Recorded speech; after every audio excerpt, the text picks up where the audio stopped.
Assalamualaikum warahmatullahi wabarakatuh. Selamat pagi anak-anak semua. Apa kabar hari ini? Semoga hari ini kita semua selalu dalam keadaan sehat walafiat. Amin amin ya robbal alamin.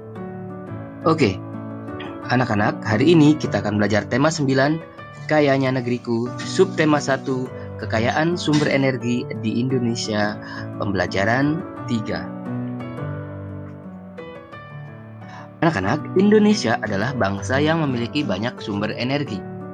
Sumber energi mulai dari minyak dan gas bumi atau migas sampai yang bukan minyak dan gas bumi atau non-migas. Sumber-sumber energi tersebut tersebar di seluruh pulau-pulau yang ada di Indonesia.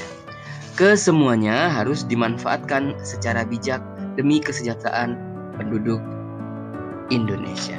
Nah, anak-anak, berikut ini berbagai sumber energi yang ada di Indonesia.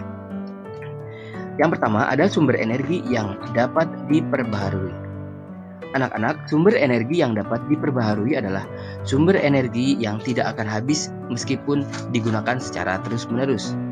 Berikut ini contoh sumber energi yang dapat diperbaharui.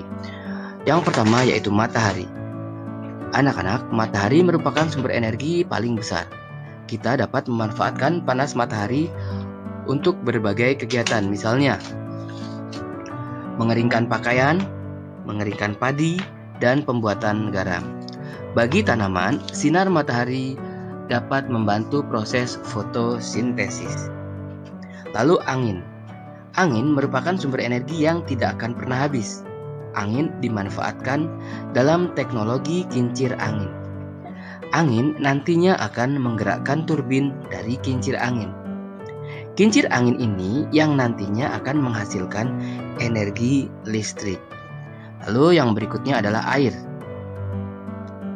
Energi air dapat menjadi energi alternatif sebagai pengganti bahan bakar fosil. Sumber energi ini didapatkan dengan memanfaatkan energi potensial dan energi kinetik yang ada dimiliki oleh air. Lalu panas bumi. Sumber energi panas bumi merupakan energi panas dari kerak bumi. Energi ini diperoleh dari akibat peluruhan radioaktif dan pelepasan kalor atau panas secara terus-menerus di dalam bumi. Lalu udara. Kita bernafas menghirup udara. Kita memerlukan oksigen dan mengeluarkan zat asam arang saat bernafas. Walau sumber panas matahari dan udara tidak habis, kita harus menggunakan sebaik-baiknya atau menggunakan secara bijak. Lalu yang kedua yaitu sumber energi yang tidak dapat diperbaharui. Anak-anak, sumber energi yang tidak dapat diperbaharui merupakan sumber-sumber energi yang akan habis. Sumber energi tersebut juga tidak dapat diperbaharui lagi. Pada umumnya, minyak dan gas merupakan sumber energi yang tidak dapat diperbaharui. Nah, contoh yang lain adalah batu bara, gas alam, dan hasil tambang lainnya. Anak-anak, minyak bumi dan batu bara merupakan sumber energi yang berasal dari tumbuhan dan makhluk hidup yang terpendam selama jutaan tahun. Minyak bumi dan batu bara akan habis jika digunakan secara terus-menerus. Dan dibutuhkan waktu berjuta-juta tahun supaya minyak bumi dan gas supaya tetap tersedia lagi.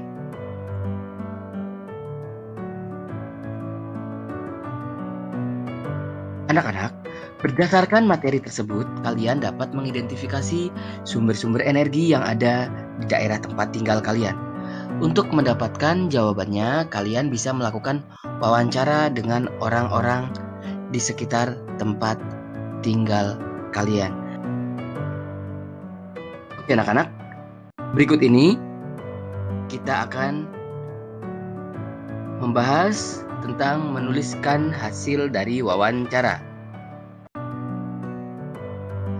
Anak-anak, kalian masih ingat apa yang dimaksud dengan wawancara? Wawancara merupakan salah satu cara untuk memperoleh informasi dengan mengajukan pertanyaan langsung kepada narasumber. Nah, anak-anak, narasumber sendiri adalah orang yang menjadi sumber informasi. Oke anak-anak, berikut ini tahapan-tahapan dalam wawancara. Yang pertama yaitu tahap persiapan. Dalam tahap persiapan, yang diperlukan adalah menentukan tujuan wawancara, lalu menentukan informasi yang diinginkan, kemudian menentukan narasumber, lalu menyusun daftar pertanyaan. Lalu tahap pelaksanaan. Dalam tahap pelaksanaan yang harus kita lakukan adalah yang pertama yaitu menyampaikan salam hormat, lalu memperkenalkan diri secara santun, kemudian mengemukakan tujuan wawancara, lalu memulai wawancara berdasarkan daftar pertanyaan. Kemudian kalian mencatat pokok-pokok wawancara dan mengakhiri wawancara dengan salam dan ucapan terima kasih. Lalu tahap penyusunan laporan. Anak-anak, setelah melakukan wawancara, kalian buat rangkuman dengan bahasa yang mudah dipahami.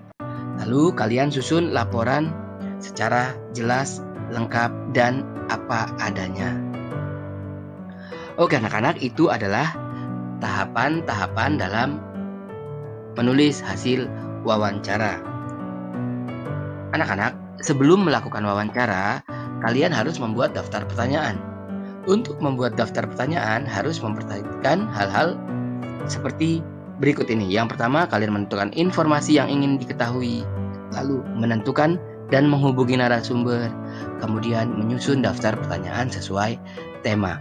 Oke anak-anak, sampai di sini materi kita hari ini. Sampai jumpa lagi pada materi-materi berikutnya. Wassalamualaikum warahmatullahi wabarakatuh.